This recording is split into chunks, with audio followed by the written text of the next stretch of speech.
Are you going to do Stump Your Nephew? Yep, absolutely. Say hi to him. You weren't here last week. I know. I missed you, Sam. Is How he you here doing, to be buddy? stumped? I'm good. How are you guys? Did you get stumped last week? No. I was asking, is he here to be stumped? Yeah, are you here to be stumped? That's the question. No, he didn't get stumped.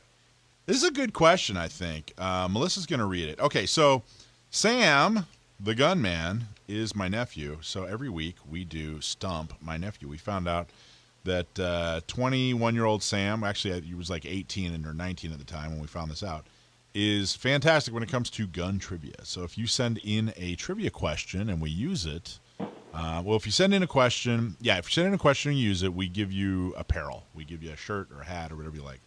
And he does not ever see the question. He doesn't see this question in advance. And if you stump him with a question, then you get the apparel and you get a front site membership. And he'll cry. Yeah. And he'll send you a signed black and white headshot. Yeah, right. Or wallet sized, whatever you prefer. Yeah. This was not part of the deal. All right, so without further ado, hit it, Melissa. The lovely Melissa. Thank you. Hi, Sam. Hi, how are you? Good. So, question, Abby in La Mesa. Her question is, the first shotgun... Actually, before we go any further, Sam, I want you to know Melissa shoots a CZ. Do you have any thoughts on that before we go any further? Why are you going to put me out like that? Yeah, well, first of all, I would ask what model. SPO1.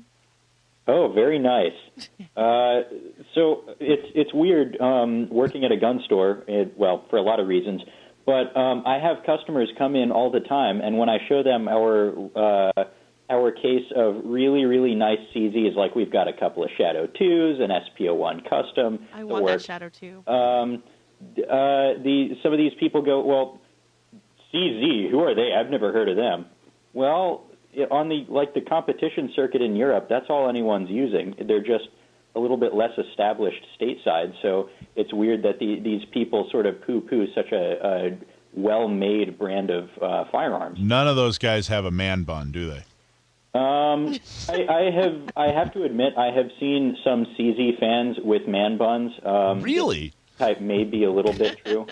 What a shocker. All right, you know what? Enough of this. Back to the we're question. We're going a little deep in the woods here. All right, back to the question. Learned about that in my microaggression training today. Your microaggression can't say training. Yeah, can't say that. Okay, so Abby in La Mesa, she asked, the first shotguns were capable of being slam-fired. What is that, and why can't modern shotguns do it? Thanks very much for writing in, Abby. That's a really interesting question. Now, those of you who are familiar with self-loading long guns, especially the AR and AK platforms, may know of the disconnector in the trigger group, which essentially prevents the hammer from following the bolt closed as it returns to battery, which can be a dangerous condition, or sometimes it can lead to unintentional fully automatic fire known as a slam fire. Now, early shotguns, let me back up a little bit. Modern pump-action shotguns also have a disconnector because it's possible, if you're good enough and strong enough, to slide the action closed rapidly enough that the hammer will have enough energy, if you have your finger still holding the trigger down, that the hammer can have enough energy to fire the next cartridge before it's in battery, which can be dangerous again.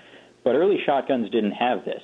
So you could intentionally induce a slam fire by squeezing the trigger continuously and running the pump back and forth really, really fast. And if you did it quickly enough, then you could fire off all 4 or 5 or 7 or 8 shells, however many you had, in very rapid succession. One shotgun that had this was the Winchester Model 1897, which a variant of which was used by the U.S. military in World War I as the famous trench gun. Yeah, that's the answer. Yeah, I think that's the answer. Yeah. And if that was true today, shotguns would be banned in California.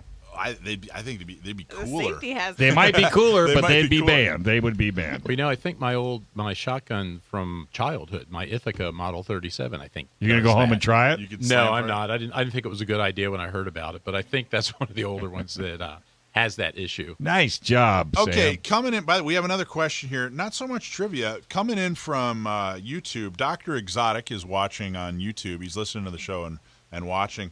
He has a question for Sam. Sam, do you have a girlfriend? Because he has according to Dr. Exotic, he has a beautiful daughter. So. Oh, my goodness. No, I do not have a girlfriend. Thanks to everyone on YouTube for watching. I didn't know we were on YouTube, but that's cool. No, I do not have a girlfriend. Never have. All right, we're gonna have to work on that. No, save your money. I think she has to be Jewish, right? Well, yeah. That would be a bonus. That would be a bonus. Okay, cool. Let me see your resume. All right, Sam. Awesome job as always. You saved me a front site membership. Yeah, So and a hat, a shirt. what's her name from wherever doesn't get? She just gets a hat Abby or a shirt. from or La whatever. Mesa. Abby from La Mesa. Thank Abby you very from La much. Mesa. Thank you, Abby. That was actually a fantastic question. Appreciate you writing in. If you have a question about guns, please write in. Yeah, you got it. Thanks, Sam. Thanks, Sammy. Good job. Thanks for having me on. And Uncle Mike, as I recall, you have one of those older pump-action shotguns that lacks a disconnector. I think last time I was out there, I showed that feature to you. Remember, we're on the air. Here Anyway, they come. thanks for calling in. Cut them off. Yeah. No, you're right. I do. Okay, this will be an interesting mic drop. Thanks for watching this clip from Gun Owners Radio. You can watch us live every Sunday from 4 to 6 p.m. California time, right here on our YouTube channel, or if you're in the San Diego area, you can listen to us on 1170 a.m. We're also available on your favorite podcast platform for free. Don't forget to like and subscribe so that you can help restore and protect the Second Amendment, not just in California, but across the country.